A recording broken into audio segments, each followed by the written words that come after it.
ഏവരെയും പുതിയൊരു വീഡിയോയിലേക്ക് ഞാൻ സ്വാഗതം ചെയ്യുകയാണ്.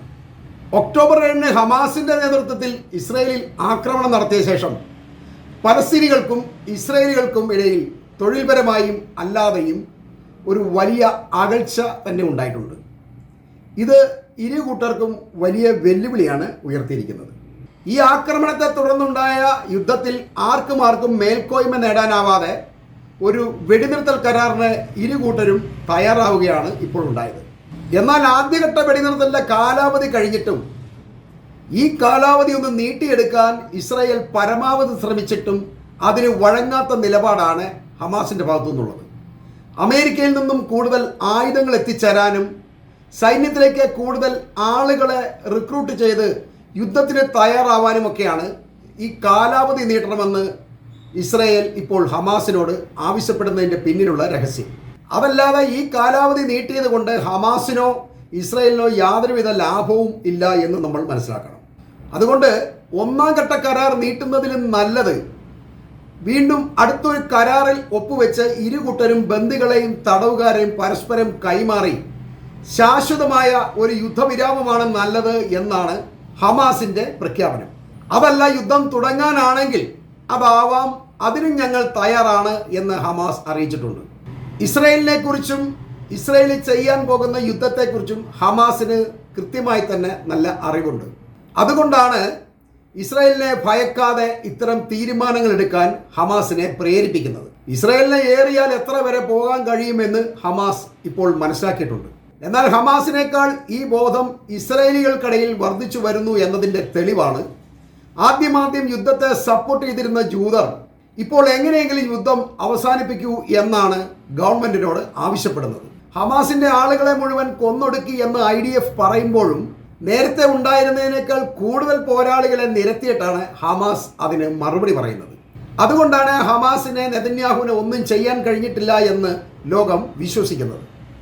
എന്നാൽ ഗസയിലുണ്ടായ ഇസ്രായേലിന്റെ ആക്രമണത്തെ തുടർന്ന് കൊല്ലപ്പെടുന്നവരുടെ കുടുംബങ്ങളിൽ ബാക്കിയാവുന്നവർ ഹമാസിനെ സപ്പോർട്ട് ചെയ്യുന്നതാണ് പ്രധാനമായും ഹമാസ് തളരാതെ കൂടുതൽ വർദ്ധിത വീര്യത്തോടെ വളർന്നു വരുന്നതിന് കാരണമാകുന്നത് എന്ന് ഇസ്രായേൽ ഇപ്പോൾ മനസ്സിലാക്കിയിരിക്കുന്നു. അങ്ങനെ ഹമാസിനൊപ്പം ചേരാനും ഇസ്രായേലിനെതിരെ പോരാടാനും ഈ പലസ്തീനികൾ തയ്യാറാവുന്നതിനെ തടയാൻ കഴിഞ്ഞാൽ ഹമാസിൻ്റെ അംഗബലം കുറയുന്നതിലൂടെ അവരെ പരാജയപ്പെടുത്താനോ ഒറ്റപ്പെടുത്താനോ കഴിയുമെന്ന് നെതന്യാഹുവും സംഘവും കണക്കുകൂട്ടുന്നു എന്ന് ഇസ്രായേലി പത്രങ്ങൾ തന്നെയാണ് പറയുന്നത്.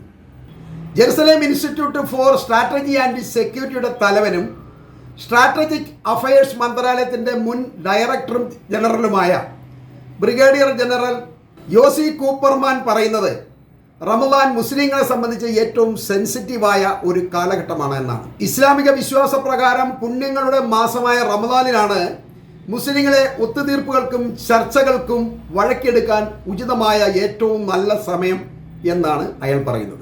അതുകൊണ്ട് യുദ്ധം നീട്ടിവെപ്പിക്കാനും സമാധാനത്തിനുമായുള്ള ചില ഉപാധികൾ മുന്നോട്ട് വെക്കാനാണ് ഇപ്പോൾ ഇസ്രായേൽ തുനിയുന്നത്. അതിൽ പ്രധാനമായും പലസ്തീനികൾക്ക് ഇസ്രായേലിൽ പഴയതുപോലെ തുടർന്നും ജോലി ചെയ്യാനുള്ള അവസരമൊരുക്കുക അല്ലെങ്കിൽ അതിനെ അനുവദിക്കുക എന്നുള്ളതാണ്. പലസ്തീനികളുടെ സാമ്പത്തിക പ്രതിസന്ധിയെ പരിഹരിക്കാൻ അവർക്ക് ജോലി ചെയ്യാൻ സാഹചര്യമൊരുക്കിയാൽ ഒരു പരിധിവരെ യുദ്ധം ചെയ്യാനും ഹമാസിനൊപ്പം ചേരുന്നതിൽ നിന്നും അവരെ മാറ്റി നിർത്താനും കഴിയുമെന്ന് ഇസ്രായേൽ ഇപ്പോൾ വിശ്വസിക്കുന്നു. എന്നാൽ ഈ തീരുമാനം ജൂതർക്കിടയിൽ ഒരു സുരക്ഷാ ആശങ്ക ഉണ്ടാക്കുന്നുണ്ട്. ഈ ആശങ്കയ്ക്ക് കാര്യമൊന്നുമില്ല എന്നാണ് സർക്കാർ തന്നെ അവരെ വിശ്വസിപ്പിക്കുന്നത്. സർക്കാർ പറയുന്നത് ഇക്കാലം അത്രയും പലസ്തീനികൾ ഇസ്രായേലിൽ വന്ന് ജോലി ചെയ്തു പോയിരുന്നു, ഇനിയും അങ്ങനെയാവുന്നതിൽ എന്താണ് കുഴപ്പം എന്നാണ്. അശാന്തിക്ക് കാരണമാകുന്നതിൽ തൊഴിൽ ഒരു പ്രധാന ഘടകമാണ് എന്ന് സർക്കാർ ഊന്നി പറയുന്നുണ്ട്. യുദ്ധത്തിന് മുമ്പുള്ള വെസ്റ്റ് ബാങ്കിലെ തൊഴിലില്ലായ്മ 12% നിന്നും അതിപ്പോൾ 30%-ലധികമായും ഉയർന്നിരിക്കുകയാണ്. ഏതാണ്ട് 3 ലക്ഷത്തോളം പലസ്തീനികൾക്കാണ് തൊഴിൽ നഷ്ടപ്പെട്ടത്. അവരിൽ ഏതാണ്ട് പകുതിയിലേറെയും ഇസ്രായേലിലാണ് ജോലി ചെയ്തിരുന്നത്. ഇതാണ് ഇസ്രായേലിനെ ഏറ്റവും അധികം ഭയപ്പെടുത്തുന്നത്. ഇവർ തൊഴിലൊന്നുമില്ലാതെ ഹമാസിനൊപ്പം ചേർന്ന് കഴിഞ്ഞാൽ അത് ഇസ്രായേലിന് വലിയൊരു ഭീഷണി തന്നെയാണ്. പിന്നെ അവരെ തിരിച്ചെടുക്കാൻ കഴിയില്ല. അതുകൊണ്ട് അവർക്ക് വീണ്ടും ജോലി ചെയ്യാനുള്ള ഒരു അവസരം ഒരുക്കേണ്ടതുണ്ട് എന്ന് ഇസ്രായേലി മന്ത്രി പറയുന്നു. ഇതിൽ നിന്നും നമ്മൾ മനസ്സിലാക്കേണ്ട ഒരു കാര്യമുണ്ട്. ഇസ്രായേൽ യുദ്ധം ആഗ്രഹിക്കുന്നുണ്ടെങ്കിലും ഹമാസിനെ കീഴ്പ്പെടുത്താൻ കഴിയില്ല എന്ന് കൃത്യമായ ബോധം അവരുടെ ഉള്ളിലുണ്ട് എന്ന് തന്നെയാണ്. പലസ്തീനികൾ ഇസ്രായേലിന് ഭീഷണിയാകാതിരിക്കാൻ അവരെ മയപ്പെടുത്താനുള്ള ഒരു തന്ത്രമാണ് ഇസ്രായേൽ പുതിയതായി ആവിഷ്കരിക്കുന്നത്. ഇസ്രായേൽ ഏറ്റവും ശക്തരായ രാജ്യമെന്ന് ചിലർ ഇപ്പോഴും വിശ്വസിക്കുമ്പോഴും യഥാർത്ഥത്തിൽ രാജ്യം എങ്ങനെയും പലസ്തീനികളിൽ നിന്നുള്ള ഭീഷണിയെ തടയാനുള്ള മാർഗമാണ് അന്വേഷിക്കുന്നത്. മറുപക്ഷം ശക്തരാണെന്ന് തിരിച്ചറിയുമ്പോൾ രാജ്യങ്ങൾക്ക് ചെയ്യാവുന്ന ഏറ്റവും പുതിയ തന്ത്രങ്ങളാണ് ഈ റഷ്യയെ ചങ്ങാതിയാക്കാൻ ശ്രമിക്കുന്ന ട്രംപും പലസ്തീനികളെ സുഖിപ്പിക്കുന്ന നെതന്യാഹുവും ഇപ്പോൾ പയറ്റുന്നത് എന്ന് പറഞ്ഞുകൊണ്ട് ഞാൻ മധ്യേഷ്യൻ വാർത്തകൾ ഇവിടെ അവസാനിപ്പിക്കുകയാണ്.